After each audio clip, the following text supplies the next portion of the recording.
Hello everyone and welcome to my YouTube channel bio time. So आज के इस particular video में हम कंप्लीट करने वाले हैं क्लास 11th के बायोलॉजी का chapter 10 cell cycle and cell division. So let's begin the video. हम लोग टॉपिक पर थे मियोसिस 1 एनसीईआरटी में। सो मियोसिस 1 में जो पहला फेज़ है वो है प्रोफेज़ 1।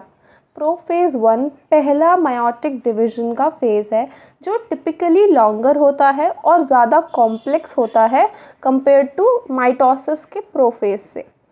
ये फर्दर 5 फेजेस में डिवाइडेड होता है, leptotene, zygotene, pachytene, diplotene and diakinesis.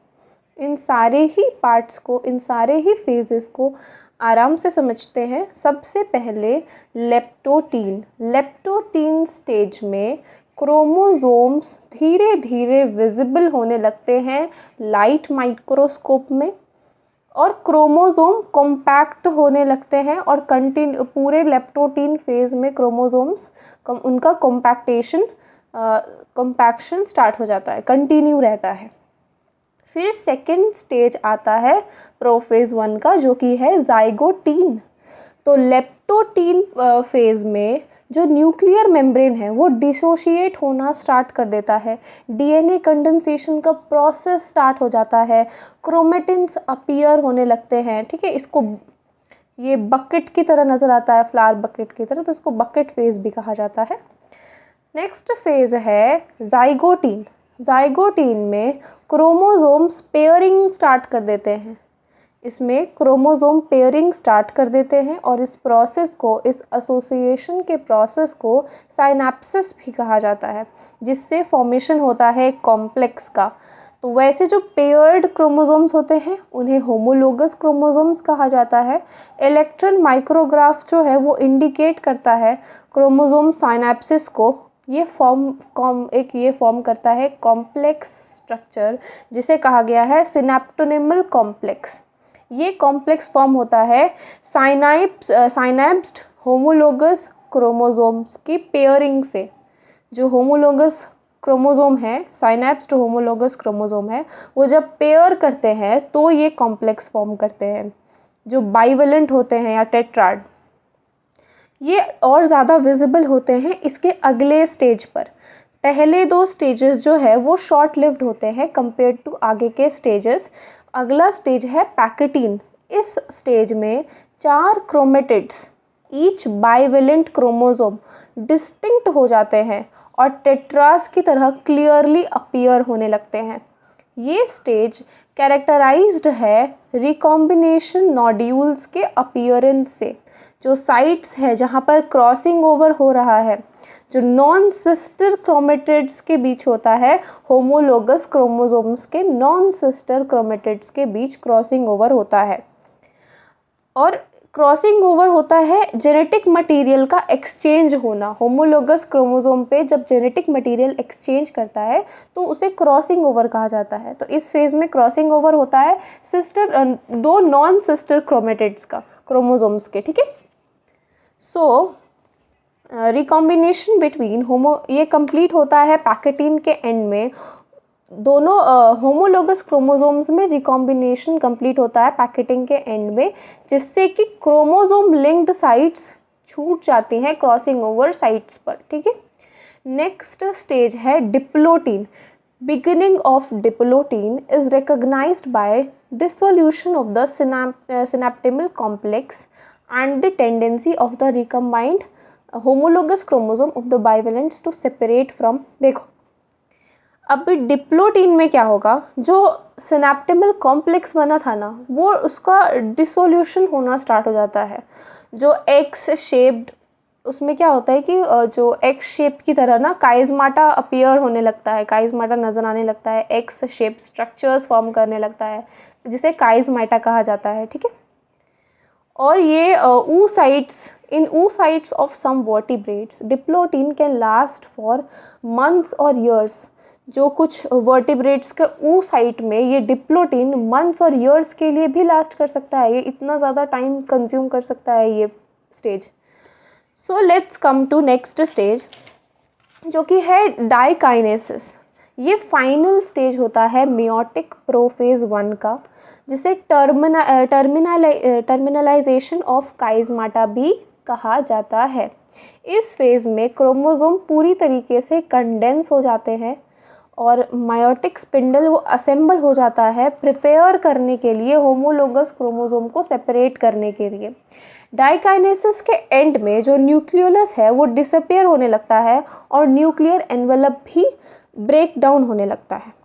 ये रिप्रेजेंट करता है ट्रांजिशन टू मेटाफेज। अब ये डाइकाइनेसिस एंड हो गया तो अब मेटाफेज 1 स्टार्ट होगा। तो मेटाफेज 1 में जो बाइवेलेंट क्रोमोसोम्स हैं वो इक्वेटोरियल प्लेट पर अपने आप को अलाइन कर लेते हैं, ठीक है, और जो माइक्रोट्यूब्यूल्स है अपोजिट पोल्स से वो अटैच हो जाते हैं होमोलोगस क्रोमोसोम के काइनेटोकोर्स में, ठीक है। यहाँ पर स्टेजेस भी गिवन है मियोसिस 1 का। प्रोफेज जो सबसे ज़्यादा टाइम कंज्यूमिंग फेज़ होता है वो फिर जा रहा है मेटाफेज पे, उसके बाद एनाफेज पे, देन टीलोफेज पे। एनाफेज 1 में होमोलोगस क्रोमोसोम जो है वो सेपरेट हो जाते हैं और सिस्टर क्रोमेटिड्स वो अभी भी एसोसिएटेड होते हैं सेंट्रोमियर से। टीलोफेज 1 में न्यूक्लियर मेम्ब्रेन और न्यूक्लियोलस रीअपियर होता है, साइटोकाइनेसिस फॉलो करता है और उसे कहा जाता है डायड ऑफ सेल्स, ठीक है। क्रोमोसोम के और भी केसेस में कुछ में डिस्पर्जन होता है तो वो एक्सट्रीमली एक्सटेंडेड स्टेट में नहीं पहुंचते इंटरफेज के। सो ये जो स्टेट है बिटवीन टू मायोटिक डिविजन्स इसे कहा जाता है इंटरकाइनेसिस। दो मायोटिक डिविजन्स के बीच का स्टेज उसे कहा जाता है इंटरकाइनेसिस।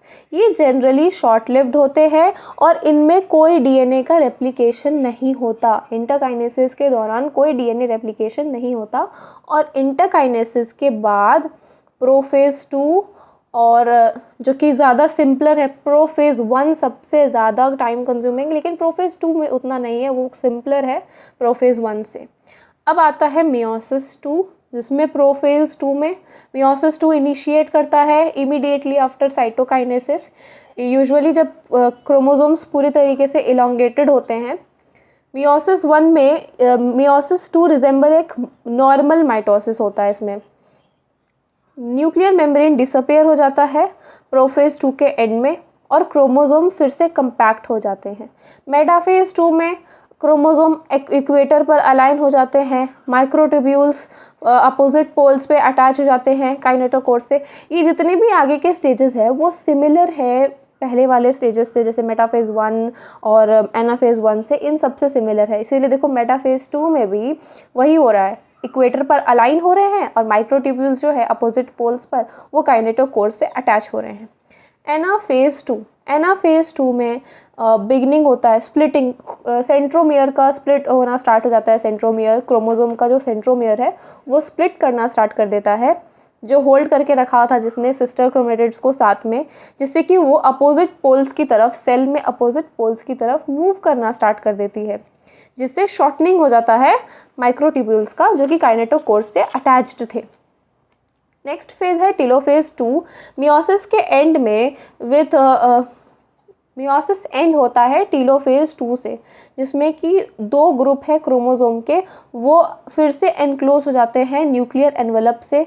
साइटोकाइनेसिस होती है, मतलब रिजल्ट फॉर्मेशन होता है टेट्राड का सेल्स से और 4 हैप्लॉइड डॉटर सेल्स फॉर्म होते हैं।